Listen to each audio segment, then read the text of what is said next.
Hello and welcome to the Ramblings of a 42-Year-Old Man. This is Chris Smith here with you, and today's episode will be our next entry in our Final Fantasy series, based around the second main titles of the series, Final Fantasy II. And I will start off with a little bit of background about the game itself. We'll go into the gameplay. We'll go through the story again. Similar to Final Fantasy I, this one was pretty short, so we should be able to go through the entire plot without getting too long-winded. And then we'll talk a little bit about the legacy of this game and how it was able to propel the series forward to keep it going to where we now are all the way up to Final Fantasy 16 releasing later this year. Stay tuned. We'll start off with some of the behind-the-scenes details of the game here in just a moment. So Final Fantasy II was published by Square in 1988 in Japan. Now, if you remember, Final Fantasy I was not brought over to the U.S. until 1990, so 2 had already been released in Japan by that time. 3 had been as well once we get over to that episode. But so about 1990, they just released Final Fantasy I. They're talking about, oh, should we bring Final Fantasy II over? Well, by that point, they were already working on Final Fantasy IV for the Super Nintendo that was coming out in the U.S. That was the Super Famicom in Japan. So rather than bring out Final Fantasy II on the NES, which is almost going to be a defunct system pretty soon, they decided to just skip 2 and 3, bring Final Fantasy IV over. They called it Final Fantasy II in the US, and we got that game in 1991. We will talk a lot more about that when we get to Final Fantasy IV in a few more weeks. But for today, we'll just go with the 1988. It was released on the Famicom in Japan, was not brought over to the US for reasons we just talked about. Again, directed by Hironobu Sakaguchi, just like the first one. Music, again, is by Nobuo Uematsu. Please bear with me on the names. Now, this, along with Final Fantasy I, has been re-released multiple times. A lot of times those two are put together in 1 and 2. They're released as Final Fantasy Origins in the U.S. back in, I don't remember the date that one was brought out, but I believe it's on 2003. There we go, I remember. 2003, brought over for a PlayStation 1 disc. It was the Final Fantasy Origins. They had Final Fantasy 1 and Final Fantasy II, and that was the first time we got to have Final Fantasy II here in the U.S. Definitely the first time I played it. I don't do emulating or anything like that, so that was the first time I was able to get hands on that. So we're talking, 15 years after it originally came out almost, so kind of a long wait to play Final Fantasy II. Now, most recently, it was released just like Final Fantasy I was. There's a pixel remaster version of it that was released onto mobile phones, iOS and Android, and it is going to be part of the Pixel Remaster compilation that is coming out soon with Final Fantasies 1 all the way up through 6, the Pixel Remaster versions. That'll be coming to the Switch and the PS4 later this year. Next part of the video, we'll talk a little bit about the gameplay mechanics of the game, which is where this game kind of varies pretty heavily from most of the other Final Fantasy games that we know of at this time. So, gameplay for Final Fantasy II. First of all, this was the first sequel. We now know, having played so many Final Fantasies, they tend to not follow each other narratively. So, Final Fantasy II had nothing to do with Final Fantasy I, other than just kind of a similar setting, similar vibe, battle mechanics, things like that. And this one is a little more of a narrative than the first one was. Final Fantasy I, 4 warriors alike, go try to fix your crystals. That was your story. This one, the characters are actually a little more fleshed out with backstory. You got 4 characters again. They are 4 youths that all come from the same city. 2 of the characters are brother and sister. They've friends since childhood. So you got Firion, Maria, Gus, and Leon. So they actually have names too. Now you can rename these people to whatever you want to, but those are kind of their base names, which again is different than Final Fantasy I. There was no base names for your characters. You created them all yourself.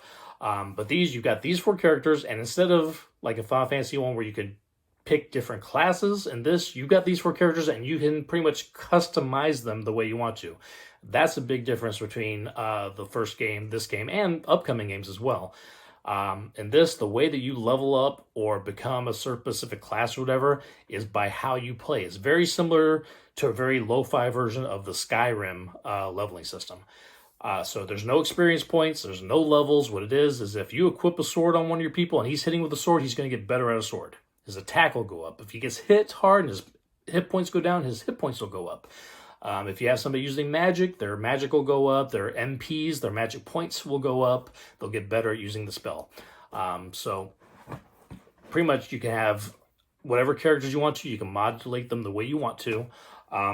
It's a little wonky, especially in the older versions. The re-releases have fixed a lot of the issues, but in older versions, you could take your characters and go like you're going to attack, and then back out of that option, and then go back and attack again, and back out, and you could pretty much jig the system to where it looked like I attacked 50 times in this one battle, which would then boost your attack strength up pretty significantly. And a lot of people played that way back in the original Famicom days. But so again, very different from what we were used to. Very dependent on if you equip spears, you go with spears after a time. You equip axes and you're using them, you can be good at them. So you can specialize in weapons, you can specialize in magic, and you can kind of make the characters the way you want them to be. So things like, I think I already covered how getting hit will raise your hit points. Certain weapons that you use, like kind of another difference between games before and after. All of your characters can equip 2 weapons, or you can choose to equip a weapon and a shield at any time. So you could have 2 swords and get good at swords double the time. You can have a sword and a shield and get good at both of those at a normal pace.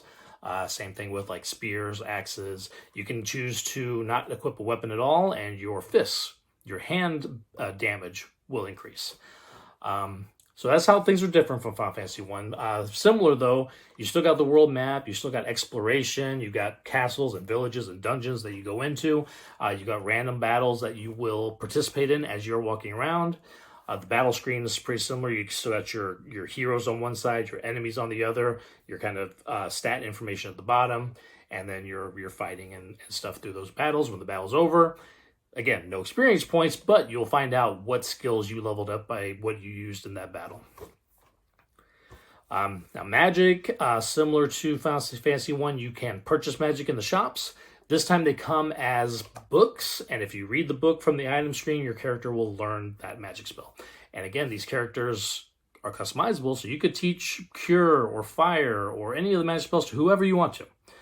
Now, they're only going to be good with those spells if they use them. So if you put Fire on somebody and they never use Fire, and all of a sudden you get into a battle where you want to use Fire and you try to use it and it's not been leveled up, it's not going to be super effective. So you want to try to put them on a character who will actively use those spells so they can get better at them. Same thing when it comes to items. If you find this really great, bow in a treasure chest, but you've never leveled up anybody on a bow, guess what? Your sword that you've had for a while is probably going to be better than that bow because you haven't leveled it up.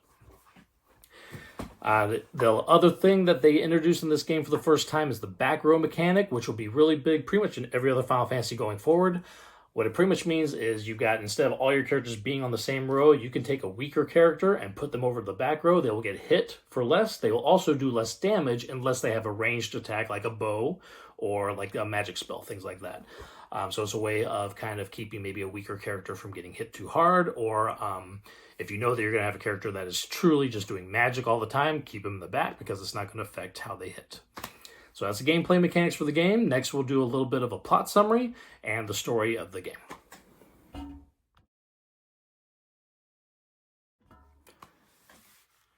So definitely more of a plot in Final Fantasy 2 than Final Fantasy 1, but again, pretty light because it is an older game, shorter game. So the story elements and stuff, while they're a little more narrative than the first one is still pretty simple. So you're starting out, you got 4 youths. Their parents are killed by an army invasion by the evil empire that's coming around trying to take everything. Empire's trying to take over the world using monsters and super weapons. 3 of your 4 main characters join this resistance group, and they end up the rest of the game fighting back against this empire. They go on missions to get new magic, defeat super weapons, rescue some of the resistance leaders, things like that throughout the game. So your opening is you have 4 heroes, again, Firion, Maria, Gus, and Leon, who you can name as you want. They are trying to escape a battle in their homeland of Fynn. They get attacked by these Black Knights, and they just get demolished because you're level 1, you're fighting these bigger characters, you're just going to get demolished. 3 of them wake up. They have been rescued by Princess Hilda, who is the princess of Fynn, who is in a resistance base at a nearby town called Altair.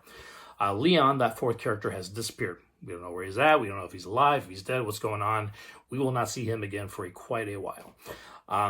So Hilda, again, is the leader of the resistance. They're in the town of Altair. At first, she does not want the three to join the resistance. She thinks they're too young. There's not enough experience.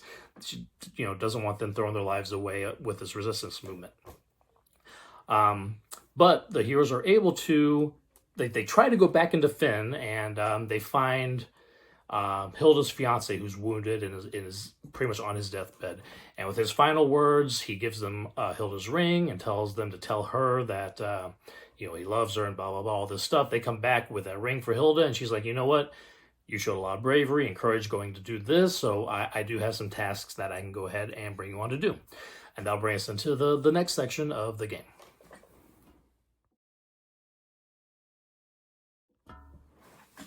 All right, and the next section of this game is all about trying to recover this powerful, kind of material called mithril that can be used to create armor and weapons that will help the resistance. So they're sent to a town called Salaman to retrieve this mithril. And the white mage Minwu, who is a advisor for the princess, joins them as well. So it's nice. You're starting off. You're very low, not really levels in this game, but low experienced. And you have this white mage with you to help heal you up as you're trying to get everything kind of raised up stat-wise.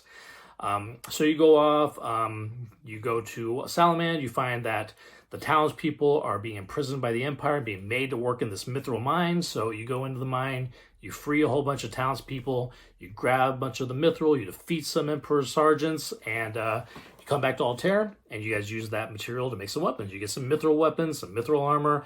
They use that for all of the resistance, and it helps that resistance effort keep moving. And so that's kind of that section of the game, a little fetch questing that you're having. You'll find that there's quite a bit of fetch questing when it comes to this game. But again, the character of Minwu is very helpful as that fourth person in your party for a while. He's kind of you'll have that fourth slot get filled up with a bunch of different people as you go along. So in this case, a white mage, which is great for when you're starting out. You'll need a lot of healing, and you're able to end up getting back with that mithril and helping out the resistance. And that'll bring us to the next part of the story.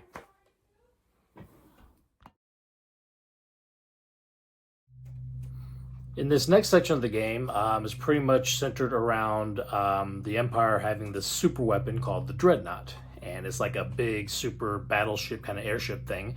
And we have to do quite a few little fetch quests here and there to be ready to try to take that thing out. So we get back from the mithril run that we did. Princess Hilda goes and tells us our next mission. We need to try to stop this Dreadnought. So we go to where the Dreadnought is currently docked. We run through a kind of a cave system to get to it. Once we get up to the Dreadnought, the Dark Knight of the Empire arrives. This is the first time we've kind of seen him in person. All black armor, mysterious who it is. Those of us who with some experience may have an idea of how that goes, but he takes off in the Dreadnought before we can get to it and starts bombing some of the cities around the world, specifically ones that have some sort of ties to the resistance, including Altair. So we go running back to Altair to see how everything is doing. The resistance base, luckily, was unharmed. And Hilda sends the heroes to go find an item called the Sunfire, because we've been told from Sid, who is kind of an airship engineer, he builds airships, that the Sunfire would be able to destroy the Dreadnought. So we go on again, kind of a fetch quest to do that. Minwu stays behind, so we lose him as a character, but when we're going on towards trying to find the Sunfire, we do find another character. His name's Joseph. He's a monk. He's fighting with his hands and stuff like that, and he helps them go through a snow cave, which is another item that they need to fetch in this cave. It's a bell, and that bell is used to go then get the Sunfire. I'm telling you, there's a lot of fetch, and eventually we get to the Sunfire thing. So we're going through the snow cave, we get the bell, we're all heading out. One of the Empire's generals is there and tries to drop a boulder on us. Joseph saves us from the boulder, unfortunately sacrificing his life to do so. We lose that character. So then we head to a place called Kashun Keep. This is where the Sunfire is at. Once we arrive there, we find Gordon, who is, if you remember Scott, Hilda's fiance from the beginning of the game, who passed away. His brother is Gordon. Gordon is here. He's looking for the Sunfire as well. He's trying to help the resistance, so he joins our party. And we go through, find the Sunfire, use the bell to get it. We now have the Sunfire. As we're leaving, we see Cid's airship running off, being followed by the Empire and getting captured by the Dreadnought. We see the Dreadnought going down at kind of a different kind of docking area way off in the edge of the world map. So we got a bit of a trek. We have to walk all the way up there. We head up to the Dreadnought. We infiltrate it. We get in there. We get to the engine room, and we're told to throw the Sunfire into the engine room. So before we can do that, we have to save Cid. Princess Hilda was also on that airship, so she was captured, so we save her, get them all off the airship, throw the Sunfire into the engine, boom, Dreadnought explodes. Awesome, we beat up that part of the game. So now that we've destroyed the Dreadnought, the Empire is a little bit on its heels a little bit, so the Resistance movement has decided that now's the time to strike back at them. We're going to go a three-prong kind of attack. Minwu's going to go off on his own mission to try to find the ultimate magic called Ultima. Creative naming, I know, but Ultima is a magic that you will see throughout every Final Fantasy game pretty much going forward. Gordon is going to take command of the rebel army there and at Altair and move up into the Kingdom of Fynn to try to retake that castle. So again, he's leaving our party at this point, and we are going to go to the land of Deist, where the Dragoons live, and try to see if we can get help from the Dragoons and the dragons that they bond with, which are called Wyverns in this game. So we hire up a ship to take us over to that side of the town. We are hired on by a captain named Layla. We find out once we're on the ship and we're on the ocean that she's a pirate and she's got pirates, and we have to attack her pirates. We defeat them, and all of a sudden Layla's like, hey, let me join you. You guys are strong. I want to help. Kind of a turn from pirate to helping the Resistance real quick, but it's really nice. She's a good party member to have in that 4th slot. So we go ahead and get to Deist. They find that the Dragoons are gone. There's only like one living Dragoon still left, and even he has taken off out of Deist and is on his own mission, and we don't know where he's at. We do find the last of the Wyverns. Unfortunately, it is in bad shape. It is dying, but he does lay, or she does lay, one last Wyvern egg that we then take to a special cave where if you put the egg in there, it'll kind of ramp up the hatching process. So we leave the egg there, so hopefully eventually that Wyvern will hatch and we'll have Wyverns again. So then we return to Altair and we find that the Hilda that we saved from that airship was actually an imposter, and the real Hilda is being held at the Empire's Colosseum as like a prize for whoever goes and fights the battles in the Colosseum. So we go over to the Colosseum to try to help rescue her. Gordon and his army go and retake Fynn. We get Hilda from the Colosseum. We get back. Fynn is now taken. So we're, yay, the Resistance is starting to make some strides, but nobody's heard from Minwu. Nobody knows where Minwu is at. So we are sent to try to find him where the tower where the ultimate magic is supposed to be at. So that's where he's supposed to be. So we head over there, but unfortunately, before we can get to that tower, we are attacked by the underwater monster Leviathan, big giant sea dragon. We get swallowed by him, and the next level takes place inside a Leviathan. We lose Layla and the ship. Our three main characters get eaten. We're now inside Leviathan. We run into that last of the Dragoons, Ricard. He has been doing the same kind of traveling and got swallowed by Leviathan as well. So he joins us. We escape Leviathan. We get up the magic tower. We find Minwu. Minwu tells us that the only way to be able to harness this magic is for him to sacrifice his life force to break the seal on it so that we can get it. So he does so. Minwu passes away, unfortunately, but now we are able to get this ultimate magic. So with that, we now have kind of taken Fynn. We got this ultimate magic. We start heading up back to Fynn with our magic, with our Dragoon, everything that we hope to have, and that leads us to the kind of last portion of the game. So our heroes have the ultimate magic, have the Dragoon. We're heading up to Fynn that we've recently retaken, and we notice that there's this giant tornado-like cyclone that has wiped out some of the towns around and is heading towards Fynn now. We get to Fynn, we go in, and we find out that cyclone is being controlled by the Emperor. He actually has like a castle of some sort inside of that cyclone somehow. And so we need to try to figure out a way to get in there and be able to stop them. So luckily, great timing, our egg of the Wyvern that we stuck in the cave to quickly hatch has hatched. The Wyvern comes, grabs us all, takes us to the top of the cyclone and deposits us in the top, so we're able to go down into the cyclone dungeon to go face the Emperor. So we infiltrate it, we go on down, we do beat the Emperor. Emperor's dead, awesome, looking good. All of a sudden that Black Knight shows up again and is revealed to, surprise to some, probably not that many, to be Leon, our missing fourth character, Maria's brother. He has kind of turned to evil, not necessarily working for the Empire. He's always kind of been like wanting to kind of take over. So now that the Emperor's gone, he's like, I'm going to take over the Empire. I'm going to run it. And he goes to the kind of seat of the Empire, which is Palamecia Castle. So Sid gives us his airship to run over to Palamecia Castle because it's kind of surrounded by mountains. You can't really get in any other way than by airship.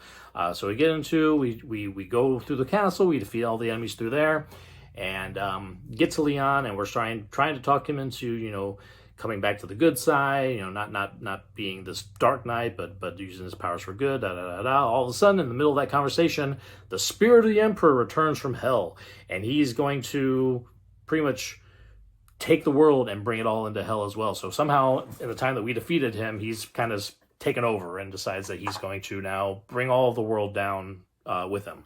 So, you know, Rickard, to let us be able to get out of there real quick, to try to recover and regroup and get ready for the final battle, sacrifices himself to stop the Emperor from getting to us. So we lose Rickard, but we gain Leon. He's on our team again.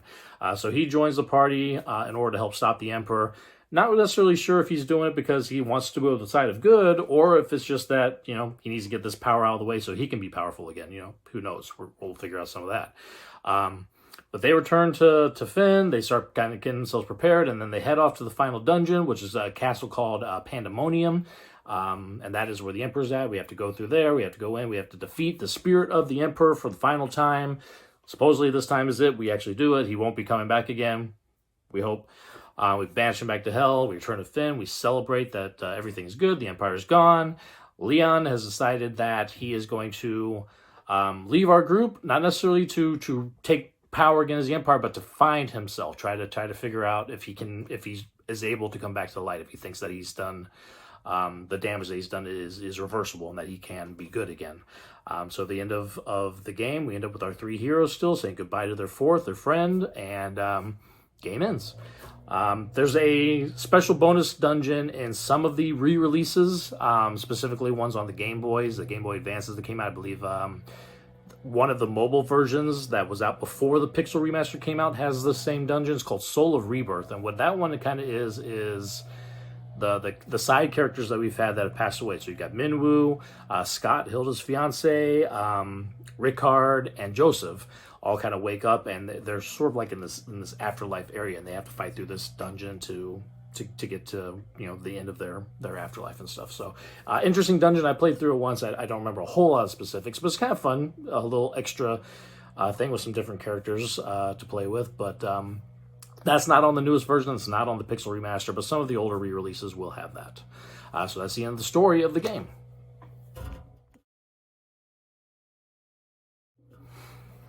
All right, so just a couple final thoughts on kind of the legacy of Final Fantasy II. It is definitely, you know, it's took 15 years to come to the U.S., so it's not one of the better-known Final Fantasies. The battle system was very controversial at the time. You know, you're not getting your experience points, you're not leveling up, you're you know, the whole increasing your skills as you use them was kind of new to RPGs. In fact, they did not really go to that again other than some Game Boy releases. So a couple Final Fantasy games that way. And I'm actually going to have an episode. I think our next episode is going to be about all of the original Game Boy releases of Final Fantasy games, because they started coming out between this game and between Final Fantasy 3. And so I want to kind of cover us a little bit chronologically, and a lot of the game mechanics from Final Fantasy 2 carry over to some of these Game Boy games. So we'll start talking about them next week. But so obviously did well enough that they're going to continue on the series. Final Fantasy 3 comes out 1 year later in Japan, so at this point they're cranking them out pretty quickly. And then again in the US, we will not get another Final Fantasy game till our version of Final Fantasy 2, which is actually the Japan Final Fantasy 4. So that will be coming for us in a couple more weeks. Until then, you know, the Final Fantasy 2 is actually a interesting addition to the series. It's different. Like I said, the battle mechanics are just the leveling system is just so different. It kind of stands out for that. They will go back to their normal ways in the future. And the next game is much more closely related to the mechanics of Final Fantasy 1 than this one was. But that's Final Fantasy 2. Join me next week as I go over, there are 4 Final Fantasy games that came out on the original Game Boy back in the early 90s. They actually are parts and beginnings of new RPG series that kind of branch off from Final Fantasy. So you got Final Fantasy Legend. There's 1, 2, and 3 of those. Those games actually turn into the Saga series, which is an ongoing different series that Square has produced. Romancing Saga, Saga Frontiers, there's a whole line of those games. And then you also have Final Fantasy Adventure that came out, and that leads us to our Mana series. So you've got Secret of Mana, Trials of Mana, and a bunch of Mana games that Square created based off of this one. So I'm going to talk about those 4 games next week. And then the next week after that, we'll get back onto our mainline series with Final Fantasy 3. Thank you for watching. Hope you enjoyed. Subscribe if you like it, and we'll talk to you guys later. Thank you.